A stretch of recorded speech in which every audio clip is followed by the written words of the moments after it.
Hello नमस्कार दोस्तों, शिक्षा पारकम में आपका तहे दिल से स्वागत करता हूं। दोस्तों आज हम पीएच सूचक यानी इंडिकेटर के बारे में हम लोग क्लास करने चल रहे हैं, जो यहाँ से एग्जाम में हर कॉम्पिटिटिव एग्जामों में क्वेश्चन यहाँ से आते रहते हैं। ठीक है, तो आइए हम लोग देखते हैं क्या है पीएच सूचक यानी इंडिकेटर क्या होता है। ठीक से आपके एग्जाम में क्वेश्चन बराबर आते रहते हैं। ठीक है, तो यहाँ से इस क्वेश्चनों को हम अच्छे से, इस टॉपिक को अच्छे से तरीके से पढ़ लेते हैं। तो आइए देखते हैं क्या है सूचक क्या है। इंडिकेटर यानी सूचक वे पदार्थ हैं जिनका अम्लीय या क्षारीय विलयनों में रंग भिन्न भिन्न प्रकार के होते हैं। जैसे वह इंडिकेट करता है यानी सूचित करता है। जब अलग अलग कलर आते हैं, जब हम देखते हैं तो उसको हम बोल देते हैं कि यह सूचित कर रहा है यानी यह इंडिकेट कर रहा है। ठीक, या हम कह सकते हैं कि अम्ल क्षार सूचक द्रुबल अम्ल और प्रबल अम्लों के या द्रुबल क्षारक के विशेषता को बताता है।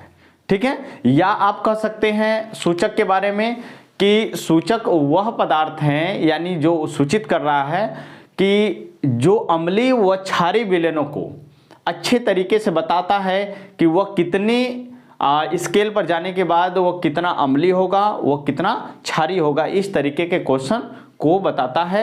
तो हम कहेंगे कि वहां पर क्या है, वह सूचक कहलाते हैं। सूचक मुख्यतः निम्न प्रकार के होते हैं, लेकिन हम लोग पढ़ेंगे दो प्रमुख रूप से, यही हमारे एग्जाम में लगातार क्वेश्चन पूछते रहते हैं। ठीक है, तो हम बात करेंगे कि सूचक दो प्रकार के क्या हैं यानी भिन्न प्रकार के कैसे होते हैं। ठीक है, तो आप पहले जानेंगे कि प्राकृतिक सूचक नेचुरल इंडिकेटर यानी नेचुरल यानी कुछ पौधों से वह प्राप्त होता है, तो उसको हम बोलेंगे क्या, प्राकृतिक सूचक। ठीक, आगे क्या है दूसरा, संश्लेषित सूचक यानी जो प्रयोगशाला यानी लैब में जो बनाए जाते हैं, मानव द्वारा निर्मित किए जाते हैं, उनको बोलते हैं संश्लेषित सूचक बोलते हैं। एक होता है गंधहीन सूचक। ठीक है, एक गंधहीन सूचक होता है, एक दृष्टि सूचक होता है। ठीक है, जिसके पास जैसे स्मेल नहीं पता कर पा रहा है, तो उससे भी क्या करता है कि उससे भी वह गंधहीन, जिनको गंध का प्रॉब्लम होता है वो भी सूचित कर लेते हैं। ठीक है, और उसके बाद जो अंधे होते हैं उनको भी सूचित करने के लिए होता है, तो अलग चीजें हैं, तो वहां पर वह नहीं चीजें आएंगे। लेकिन यहां से दोनों क्वेश्चनों से, यहां इन दोनों टॉपिकों से क्वेश्चन आते रहते हैं। ठीक है, तो हम बात करेंगे कि पहले सूचक तो जान गए कि प्राकृतिक सूचक यानी नेचुरल इंडिकेटर क्या है। इस प्रकार के सूचक प्रकृति में पाए जाने वाले पौधों में पाए जाते हैं। ठीक है, प्राकृतिक सूचक जो होते हैं पौधों से प्राप्त होते हैं। उसमें सबसे प्रमुख रूप से क्या है आपका, लिटमस। क्या है, सबसे प्रमुख रूप से क्या है, लिटमस। अब यहां पर क्या है, लिटमस पूछता है आपसे कि अम्ल में कैसा कलर देगा और क्षार में कैसा कलर देगा।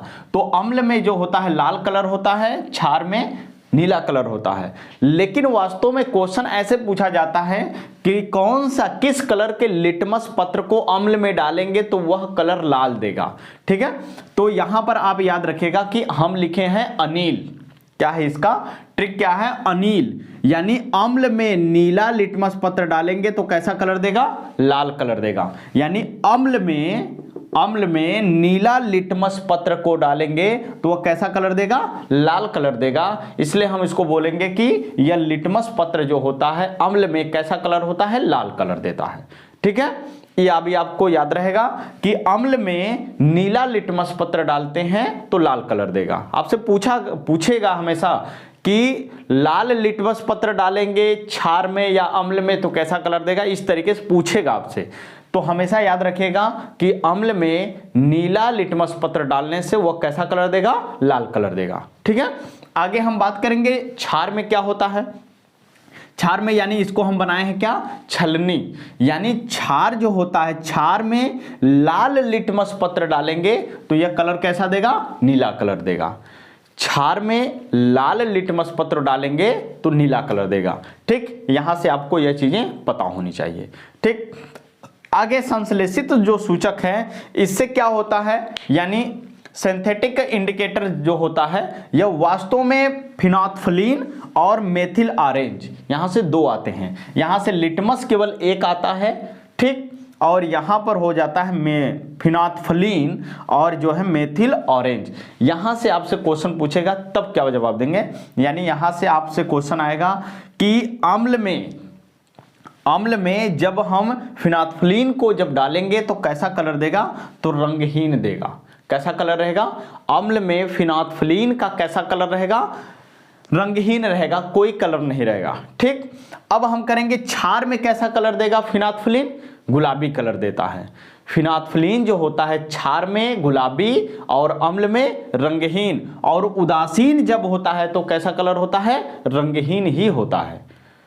उदासीन जब होता है तो रंगहीन होता है और क्षार में गुलाबी कलर होगा, और आपका अम्ल में कैसा कलर होगा, आपका रंगहीन होता है। ठीक, मेथिल ऑरेंज का क्वेश्चन क्या है, मेथिल ऑरेंज से क्वेश्चन आता है, क्या कहता है कि अम्ल में जब मेथिल ऑरेंज को डालेंगे तो यह कैसा कलर देगा, तो लाल कलर देता है। कैसा कलर, लाल कलर देता है। और क्षार में कैसा कलर देगा, पीला कलर देगा।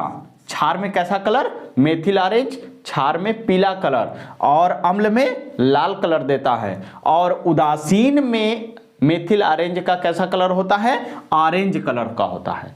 जब ऑरेंज कलर वो रहेगा, उदासीन जब रहता है तो ऑरेंज कलर रहेगा, जब क्षार रहेगा तो पीला कलर देगा, जब अम्ल रहेगा तो लाल कलर देगा। ये आपको पता होना चाहिए क्या, मेथिल ऑरेंज और फिनाल्फिन का।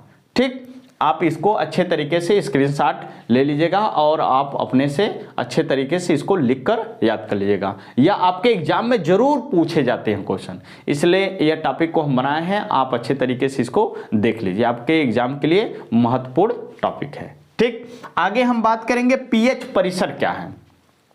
पहले पीएच परिसर क्या होता है, पहले तो पीएच का फुल नाम भी पूछा जाता है। पीएच का फुल नाम क्या होता है, पावर ऑफ हाइड्रोजन इसको बोलते हैं। क्या बोलते हैं, पीएच स्केल को हम बोलते हैं क्या, पीएच परिसर। परिसर का मतलब होता है रेंज, एक सीमा होता है रेंज, यानी वो कहां से कहां तक के रेंज में पीएच परिसर को बताया जाता है। तो पीएच परिसर का खोज किसने किया था, तो सोरेनसन नामक एक साइंटिस्ट ने किया था।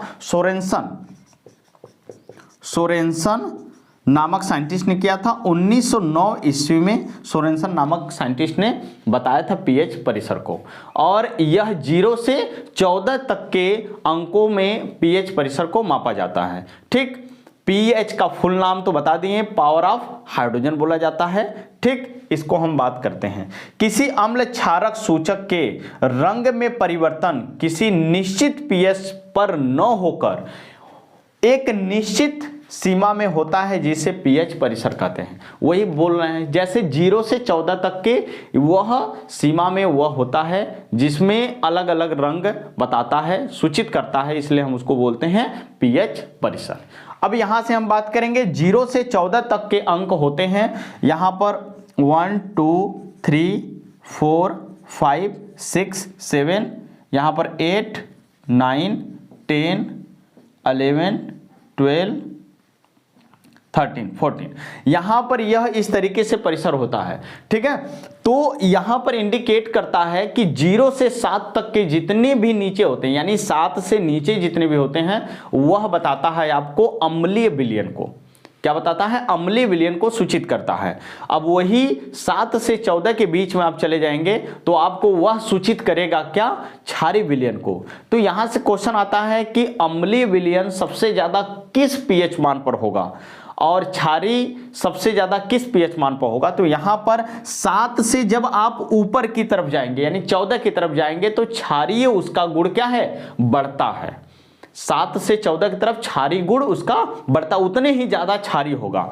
लेकिन 7 से जितने ही नीचे आएंगे उसकी अम्लता उतनी ही बढ़ती है। यानी इससे यह पता चलता है कि 0 पर जिस अम्ल का पीएच मान होगा वह सबसे ज्यादा अम्लीय होगा, और जिसका 14 पर होगा वह सबसे ज्यादा क्षारीय होगा, और 7 पे जो होता है यह उदासीन होता है, न्यूट्रल होता है, नॉर्मल होता है। ठीक है, अब हम बात करेंगे पीएच से सवाल आते हैं, कैसे बनते हैं आपके एग्जाम में। यहां पर देख लीजिएगा, पीएच बराबर -log बेस 10 हाइड्रोजन आयन, जितने भी अम्ल होते हैं, अम्ल वाला अगर आप टॉपिक नहीं पढ़े हैं तो अम्ल को ढूंढकर अम्ल क्षार ये सभी चीजें पढ़ लीजिए, क्योंकि वहां से हम आपको बताए हैं कि अम्ल में प्रमुख रूप से क्या पाए जाते हैं, या हम उसको अम्ल ही क्यों कहते हैं।